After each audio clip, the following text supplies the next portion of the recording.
friends, masidi yam samna tawre hai tar ko sabagise laphui romba ne aduga sina hangam kot pa hangam kot ke ko boram le tilo le adagi paforam le ko sini cham nai tar nu mu ge bane chimu yeng ji ko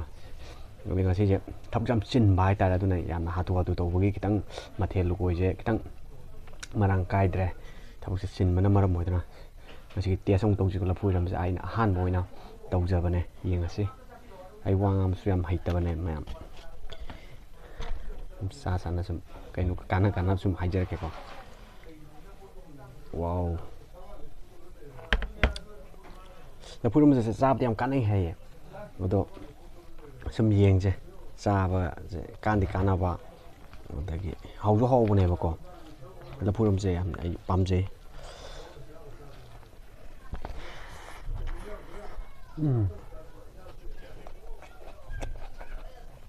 hả dạ cấp trà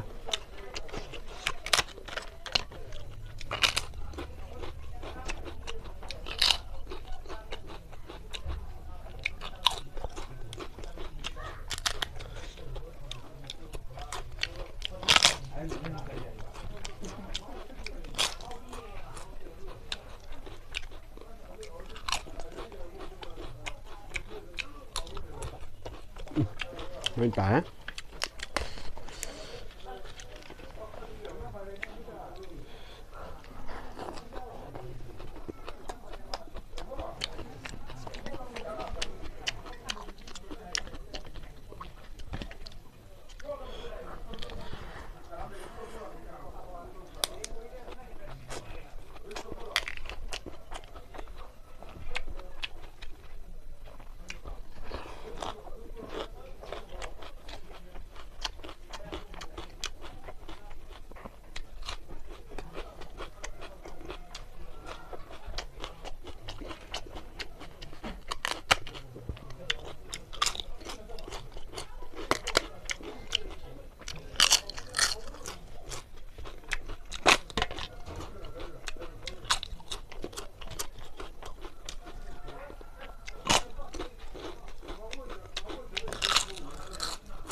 họ vẫn lịch ra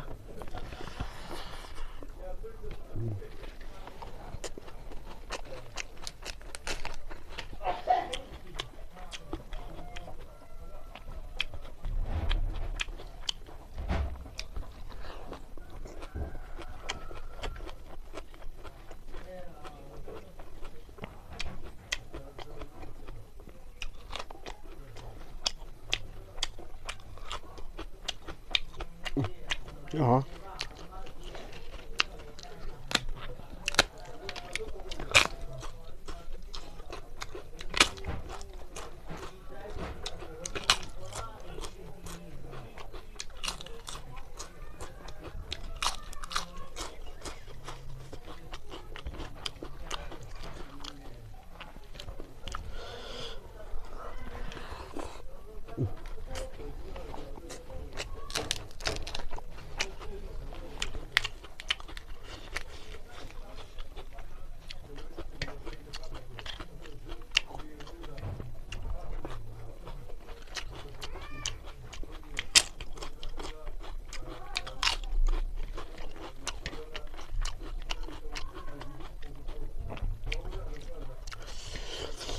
lấy trái hầu đó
ꯍꯧꯃꯟꯗꯅ ꯋꯥ ꯉꯥꯡꯕ ꯁꯪꯗ꯭ꯔꯦ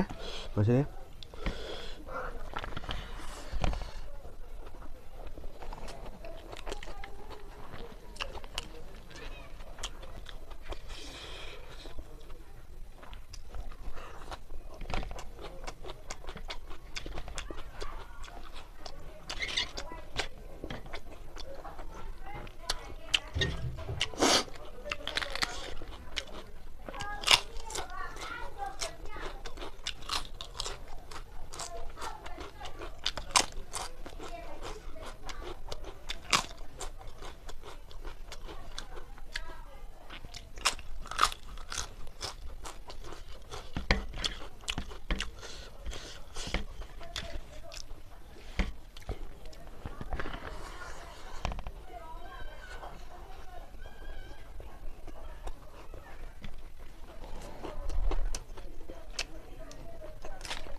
ꯂꯣꯏ ꯇꯛꯁꯜꯂꯦ ꯆꯥꯔꯤꯉꯩꯗ ꯋꯥ ꯉꯥꯡꯕꯁꯨ ꯁꯪꯗ꯭ꯔꯦ ꯍꯥꯎꯃꯟꯗꯅ ꯉꯁꯤꯒꯤꯗꯤ ꯄꯨꯛ ꯄꯤꯊꯜꯂꯦ ꯑꯗꯨꯅ ꯆꯥꯔꯀꯥꯟꯗ